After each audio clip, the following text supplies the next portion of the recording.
The year was 2235, and humanity had spread its influence among the stars. The colonization of other planets, once a mere dream in the eyes of our ancestors, had become a bustling reality. Earth, still the vibrant heart of human civilization, coordinated these sprawling colonies through the Galactic Council. Life, for the most part, appeared peaceful and promising. Yet amid this celestial expansion, mankind remained curiously alone in the cosmos. No contact had been made with alien species, and the universe felt eerily quiet. That silence shattered on a seemingly ordinary day when a fleet of alien ships entered the solar system, undetected by the advanced early warning systems humans had placed around the outer planets. These vessels were sleek and vast, unlike anything humanity had engineered. They moved with a precision and grace that belied their intimidating size. As they approached Earth, every satellite and space station turned its sensors towards these unknown visitors, sending a continuous stream of data back to the anxious officials on the ground. The first contact was anything but peaceful. The aliens, who called themselves the Thalraxians, hailed from a distant part of the galaxy. They possessed elongated limbs, thin bodies covered in a shimmering membrane, and eyes that glowed with a deep, iridescent blue. Their technology was clearly superior, demonstrated by their effortless breach of Earth's defenses. However, their initial demeanor was not overtly hostile. It was one of arrogant curiosity. "We have observed you from afar, primitive beings," communicated the Thalraxian leader via a transmission that was simultaneously broadcast in every language on Earth. "Your biological forms are weak and limited. It is a wonder you have survived this long in the harshness of space." The message was received with mixed emotions across the globe.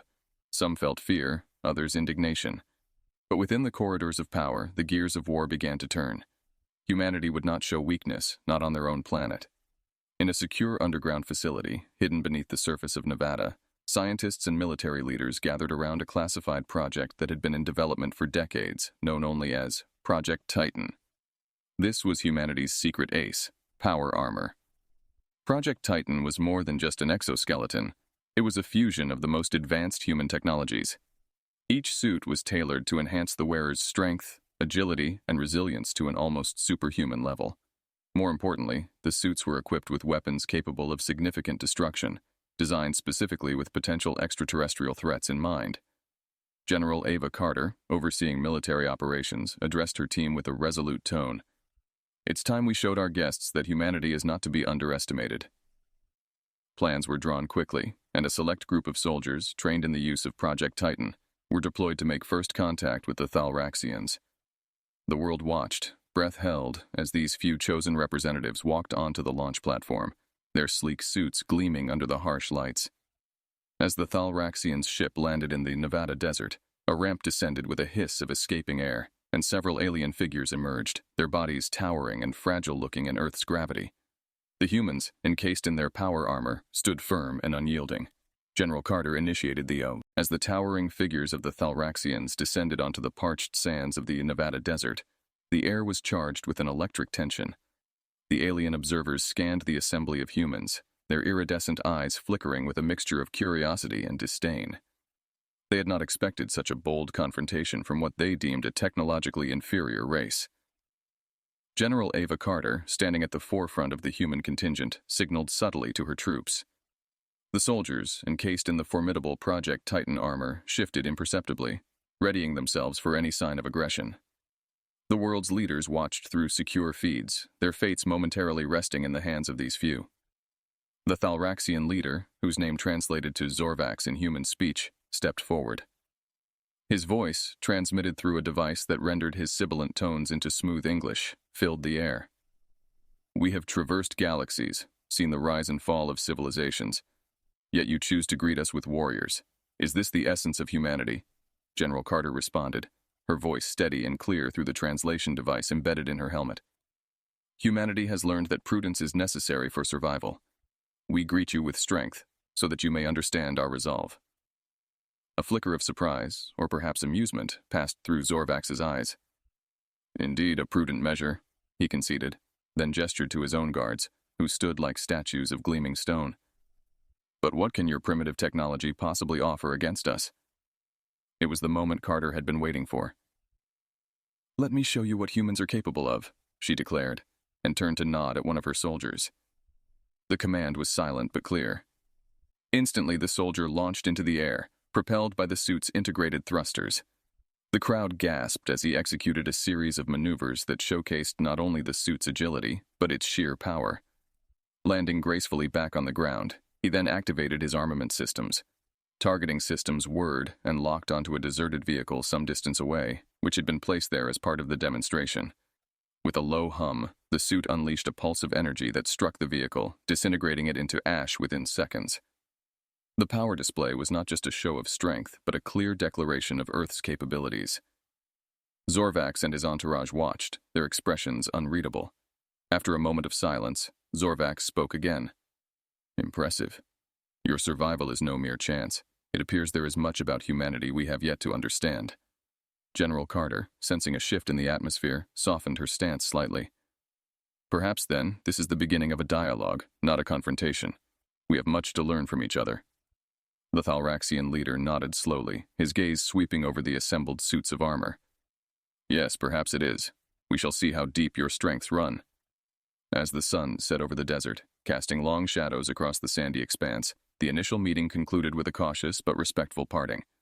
The Thalraxians retreated to their ship, leaving humanity to ponder the vast possibilities now unfolding before them.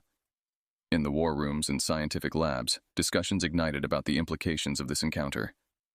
The universe had just grown infinitely more complex, and Earth had declared its readiness to meet that complexity head-on. In the aftermath of the demonstration, Earth's strategic command centers buzzed with activity.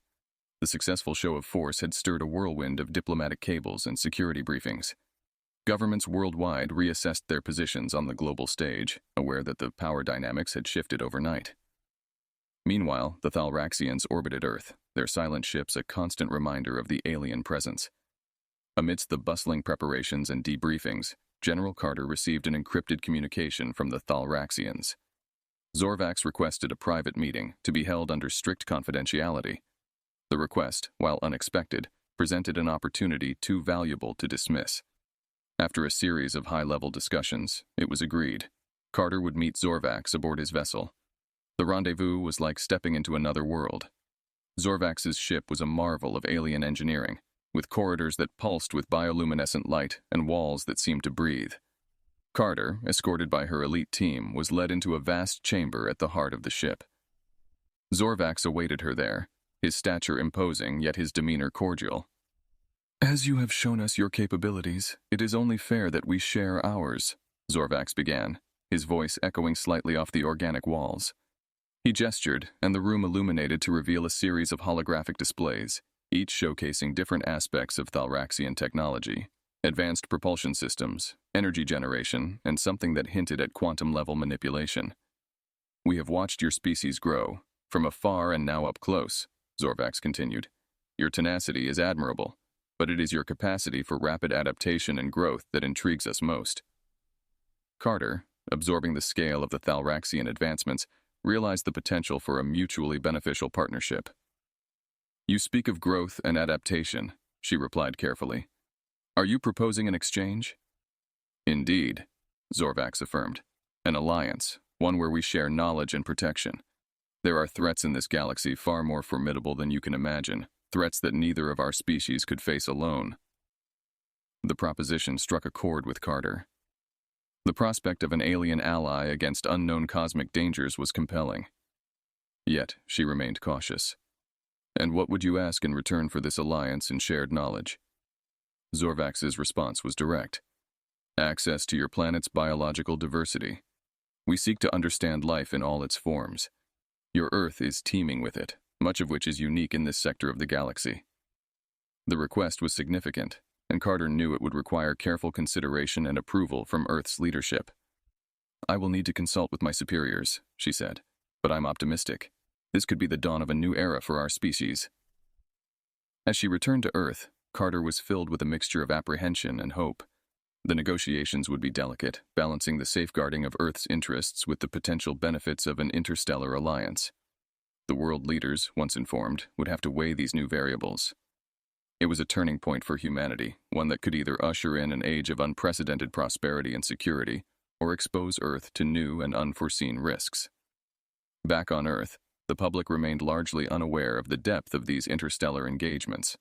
However, as preparations for further discussions went underway, it was clear that the events that had unfolded were just the beginning of humanity's venture into a broader, more complex universe. General Carter's return to Earth was met with a flurry of clandestine meetings. Leaders from major nations gathered in a secure location, an undisclosed underground facility designed for such sensitive discussions. The gravity of the situation had drawn together even those who were usually at odds, uniting them under the common cause of humanity's future. Carter presented the details of her meeting with Zorvax. The holograms of alien technology flickered in the dim light, casting eerie shadows on the faces of the world's most powerful individuals. She recounted the proposal of an alliance and shared the alien interest in Earth's biological resources. The revelation caused a stir among the attendees, sparking a heated debate. Some leaders saw the potential for scientific breakthroughs and a leap in technological prowess. Others were wary, concerned about the ethical implications and potential security risks of granting extraterrestrial access to Earth's biosphere. The debates raged, with voices raised and tempers flaring, but Carter remained a calm anchor, reminding them of the stakes. Meanwhile, the public's curiosity about the Thalraxians grew. Media outlets speculated wildly about the aliens' intentions and the nature of their technology. Sensing the need to control the narrative, Carter and her advisors decided to prepare a controlled statement to the world, ensuring that the public was informed but not alarmed.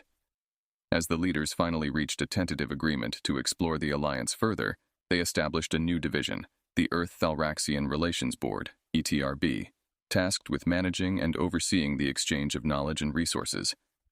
Carter was appointed as the head of this pivotal organization, a role that would require all her diplomatic finesse and military acumen. Back on the Thalraxian ship, Zorvax convened with his own council. The atmosphere was starkly different. Their discussions were silent, communicated through a sophisticated network that connected their minds. They debated the human proposal, analyzing every possible outcome with a precision that belied their external calmness. Zorvax, ever the strategist, was already several steps ahead. He considered the humans' potential, not just as allies but as a catalyst for his own species' ambitions in the galaxy. The humans were unpredictable, a trait that could be leveraged or could become a liability. Thus, he planned to embed Thalraxian observers within the ETRB, under the guise of diplomatic liaisons, to closely monitor human actions and intentions. On Earth, Carter oversaw the preparation for the first official exchange with the Thalraxians. A secluded island in the Pacific was chosen as the site for the Earth-Thalraxian Exchange Program, ETEP. Here, scientists from both species would work together, sharing knowledge and conducting joint research in controlled environments. As construction began on the ETEP facilities, Carter felt a mix of anticipation and concern. She knew the eyes of the world, and possibly beyond, were on her. The weight of her decisions would shape the future of human interaction with the stars. With every step forward, she was acutely aware of the delicate dance of diplomacy she was choreographing. One misstep could jeopardize not just the alliance, but Earth's standing in the cosmic community. As the sun set over the construction site, casting long, slanting shadows across the nascent buildings, Carter stood watching the horizon. The ocean waves crashed relentlessly, a reminder of Earth's enduring strength and resilience.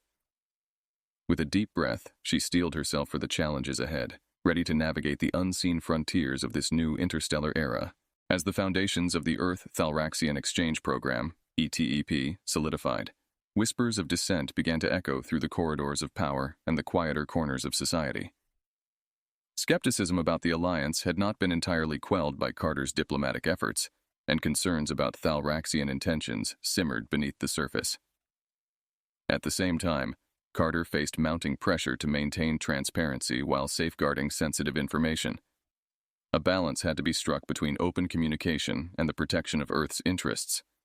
The challenge was compounded by leaks to the press, which fueled public debate and conspiracy theories.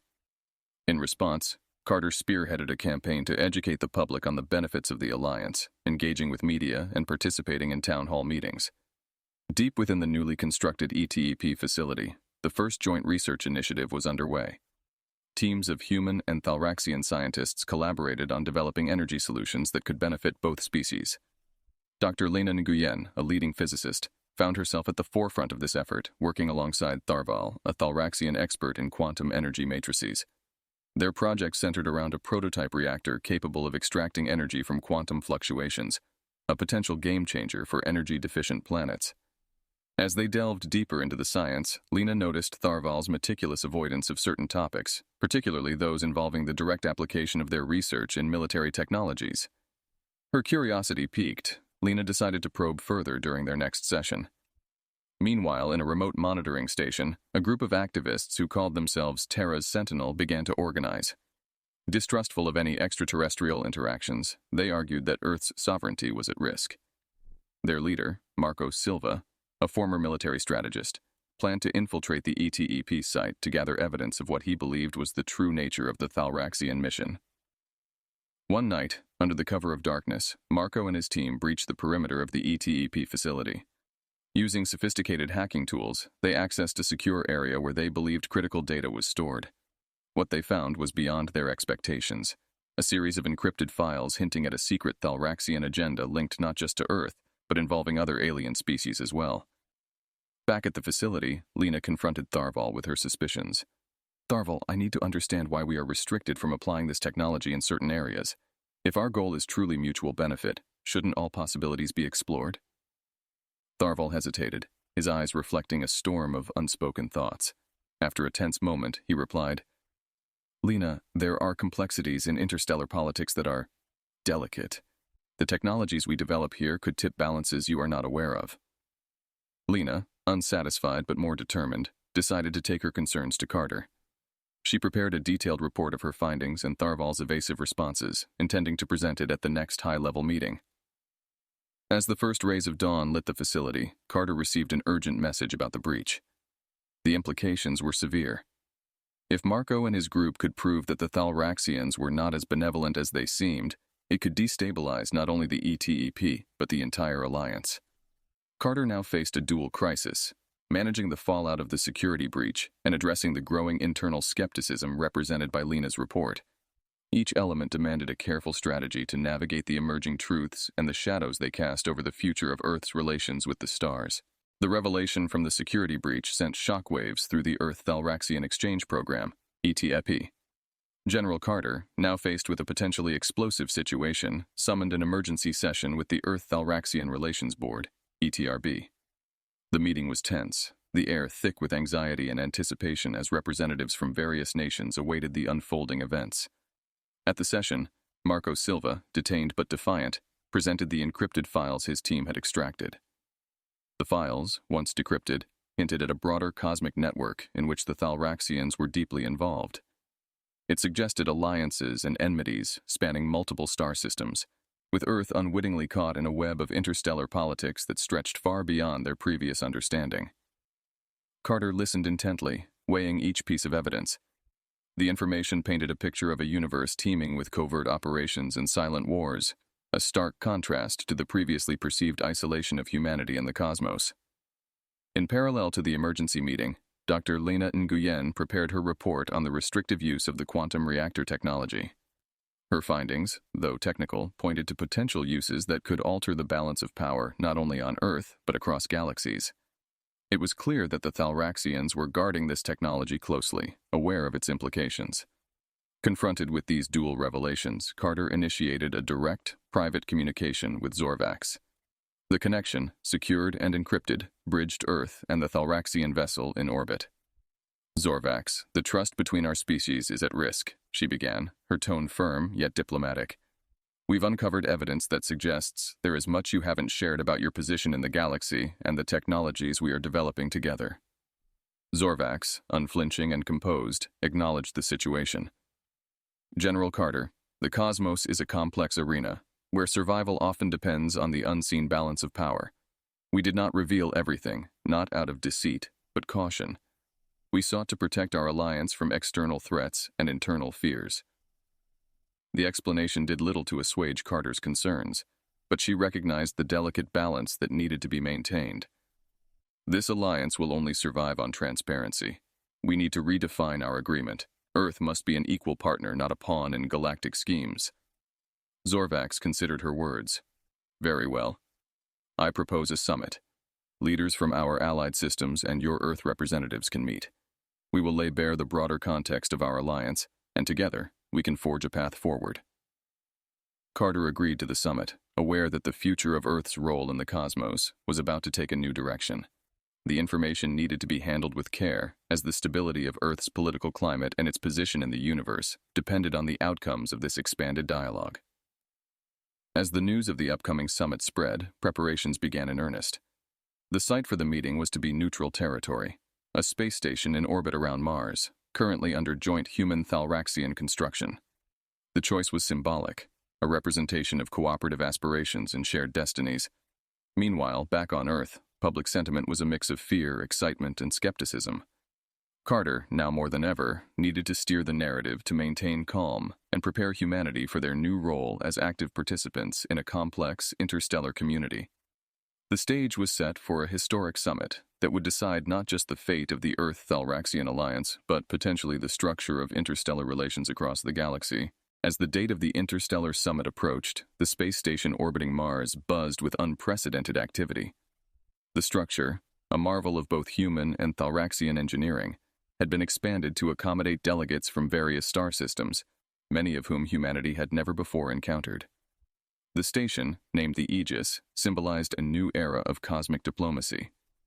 General Carter, along with a carefully selected delegation of Earth's top diplomats, scientists, and military leaders, arrived at the Aegis. The gravity of their mission weighed heavily on each member, to redefine Earth's place in a complex intergalactic community and ensure the future security and prosperity of their home planet. Upon their arrival, Carter was struck by the diversity of the attending species. Creatures of various forms and sizes filled the station's diplomatic hall, a vivid tableau of the galaxy's rich tapestry of life. Some delegates floated in their own environmental suits, others shimmered with bioluminescent skins, and some communicated through subtle vibrations. Zorvax greeted Carter warmly, but with a reserved dignity befitting his position. "Welcome, General Carter, to the Aegis. Today, we chart a new course not just for our two species, but for all present here." The summit commenced with formal introductions as each delegation presented its representatives and stated their interests and expectations. When it was Carter's turn, she stepped forward, her presence commanding attention. "Earth seeks partnership and understanding," she began, her voice resonant and clear. "We are new to this interstellar stage, but eager to participate as equals, with respect and transparency guiding our path." Discussions unfolded over several sessions, each focusing on different aspects of interstellar relations: trade, security, technology exchange, and cultural understanding. Throughout these discussions, Carter pushed for Earth's strategic interests, negotiating hard for access to advanced technologies and assurances of mutual defense. Meanwhile, behind the formal negotiations, informal meetings took place. Carter and her team engaged in quieter, more personal dialogues with other species delegates. These conversations revealed undercurrents of tension and alliances that had shaped the galaxy long before humanity's ascent to the stars. One such meeting occurred with a delegate from the Hydrian Confederacy, a coalition of aquatic species with advanced knowledge of biotechnology. Their representative, a fluid, shape-shifting entity named Calum, expressed concerns similar to Earth's. "Like you, we were once approached by more powerful entities. Our entry into the wider community was fraught with challenges. We can share these experiences with you, perhaps guide you." Carter found these insights invaluable, realizing that Earth was not alone in its journey from isolation to integration. She reciprocated by offering Earth's rich cultural heritage and biological knowledge, which were of great interest to many delegations. As the summit neared its conclusion, a framework for ongoing dialogue was established: the Galactic Congress, a body where all concerns could be addressed and where each member would have a voice. Earth was granted a seat at this table, a testament to Carter's diplomacy and the respect she had earned among the stars. Returning to Earth, Carter felt a mix of exhaustion and exhilaration. The summit had been more successful than she had dared hope. Earth had not only secured its place in the galactic community, but it also laid the groundwork for a future where humans were recognized as valuable and equal partners in the unfolding saga of the cosmos. As the Aegis faded into the distance, Carter looked back at the stars. They no longer seemed distant and cold, but warm with the light of possibilities. She knew the real work was just beginning, but for the first time in human history, the stars felt like home. The success of the summit had a profound impact back on Earth. News of humanity's new standing and the establishment of the Galactic Congress was met with celebration, curiosity, and some trepidation. For many, the universe had grown exponentially larger and more complex overnight. General Carter, now viewed as a pioneer of this new interstellar era, faced the dual task of preparing humanity for its new role and managing the ongoing exchanges with alien civilizations. With Earth's official entry into the Galactic Congress, Carter initiated the Galactic Integration Program, GIP. The program was designed to foster intercultural exchanges, technological sharing, and cooperative missions with other star systems. Its goal was to weave Earth into the fabric of galactic society, ensuring that human interests were safeguarded while promoting universal peace and understanding. At the heart of GIP was the newly constructed Terra Nexus, a vast complex situated in Switzerland, chosen for its neutrality and scenic beauty. The Nexus served as both the Earth's diplomatic hub and a research facility where alien and human technologies could be merged and studied safely. Meanwhile, Dr. Lena Nguyen, whose work with Tharval on the quantum reactor had gained international acclaim, was appointed the head of the Terra Nexus Research Division. Her first task was to oversee the integration of Thalraxian energy systems with Earth's grids, a project that promised to revolutionize energy consumption and drastically reduce Earth's carbon footprint. However, not everyone was enthused about these rapid developments. Marco Silva and his group, Tera Sentinel, now officially registered as a political party, voiced concerns about the rapid integration and the potential risks of alien influence on Earth's sovereignty and ecological balance. Their arguments gained traction among segments of the population who felt unease at the rapid pace of change. In response, Carter launched a series of public forums and educational programs aimed at demystifying the technologies and policies emerging from the Nexus. She invited leading scientists, including Lena, to speak about the benefits and safety measures of the new technologies. As part of these outreach efforts, Carter arranged for a public demonstration of an advanced Thalraxian water purification system.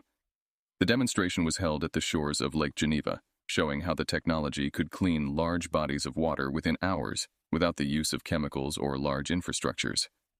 Amid these unfolding events, an unexpected message arrived from Zorvax. He invited Carter to visit a newly discovered planet, identified in the Galactic Registry as Lara. The planet, located in a neighboring star system, showcased ecosystems that mirrored Earth's ancient biospheres. Zorvax proposed a joint scientific mission, hinting that the findings could have significant implications for both Earth's environmental sciences and Thalraxian biotechnologies. Recognizing the potential for groundbreaking discoveries, Carter accepted the invitation. The mission was set to be the first of its kind, a combined team of Earth and Thalraxian scientists exploring an alien world together. As the preparations for the Lara Expedition were underway, Carter felt a renewed sense of purpose. This mission symbolized the kind of collaborative future she envisioned for Earth, a future where humanity could both learn from and contribute to the wider galaxy. Her eyes set on the horizon. She envisioned a time when Earth's children would look up at the stars not as distant lights, but as destinations, as homes, and as frontiers waiting to be explored.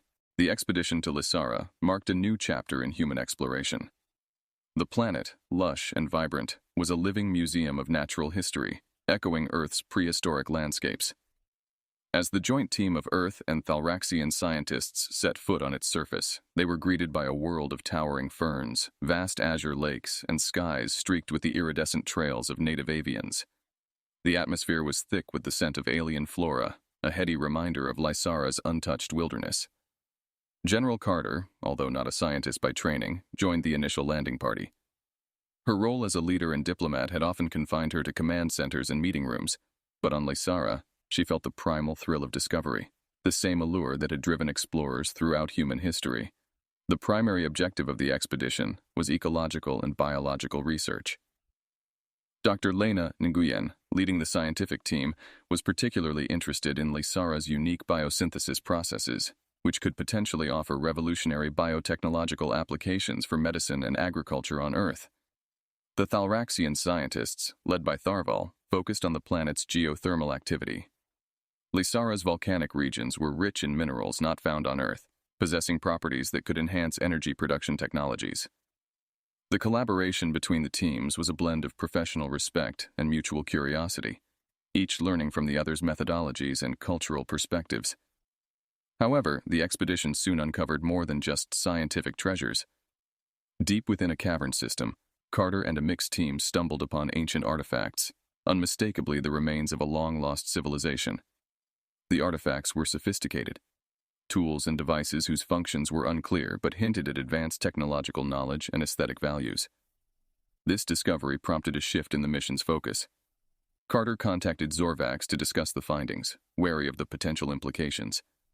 Zorvax, equally surprised and intrigued, agreed to send additional experts in xenology and archaeology.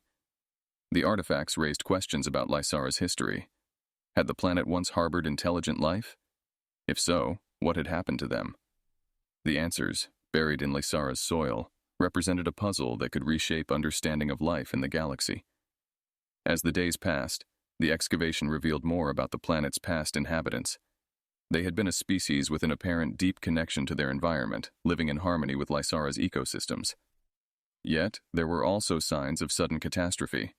A layer of ash and disrupted geological strata suggested a massive volcanic event. Back on Earth, the news of the discovery caused a sensation. Public interest in the Lara Expedition skyrocketed, and Carter used this attention to foster wider support for the Galactic Integration Program. She emphasized the benefits of interstellar cooperation, showcasing how insights gained from Lara could benefit Earth. As the expedition drew to a close, Carter and her team prepared a detailed report of their findings, including recommendations for future missions and potential protective measures for Lysara's natural and historical heritage. The planet was a treasure trove of knowledge, a testament to the universe's hidden complexities. Returning to Earth, Carter felt a profound connection to the broader tapestry of life across the cosmos. Lysara was not just a distant planet, it was a mirror reflecting the potential paths of civilizations, including humanity's. With a renewed sense of responsibility, she looked forward to guiding Earth's continued exploration and integration into the galactic community, mindful of the lessons learned from Lysara's ancient echoes. In the wake of the Lara Expedition, Earth found itself at a pivotal moment in its history. The discoveries made on the distant planet had not only expanded human knowledge, but also deepened the ties with the Interstellar Alliance and other galactic neighbors. General Carter, reflecting on the successful mission, recognized the necessity of steering these relationships toward sustainable and equitable cooperation. With the Galactic Congress now established and Earth playing a significant role, Carter pushed forward with initiatives designed to foster an integrated galactic community. The focus was on developing a framework that ensured mutual benefits without compromising the sovereign rights and ecological integrities of involved planets. The Terra Nexus became the heart of these initiatives. Under Dr. Lena Nguyen's leadership, the facility expanded its research into the biotechnologies uncovered on Lara, working closely with alien scientists to adapt these technologies for human use.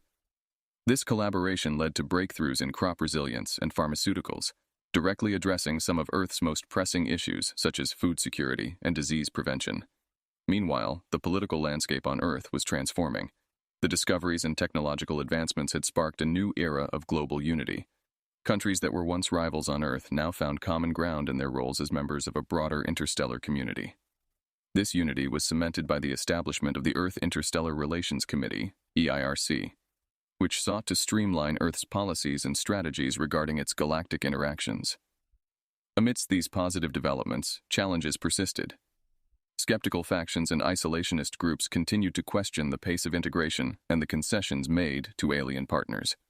In response, Carter initiated a series of public engagement programs, including educational broadcasts and interactive seminars that detailed the scientific and cultural benefits of interstellar cooperation. These programs were instrumental in gradually shifting public opinion towards a more inclusive view of Earth's place in the cosmos. Another significant advancement was the establishment of the Intergalactic Cultural Exchange, ICE, which facilitated visits between Earth citizens and inhabitants from friendly star systems. This exchange was not limited to scientists and diplomats, but opened to artists, educators, and students, who returned with new perspectives and creative inspirations, further enriching Earth's cultural landscape.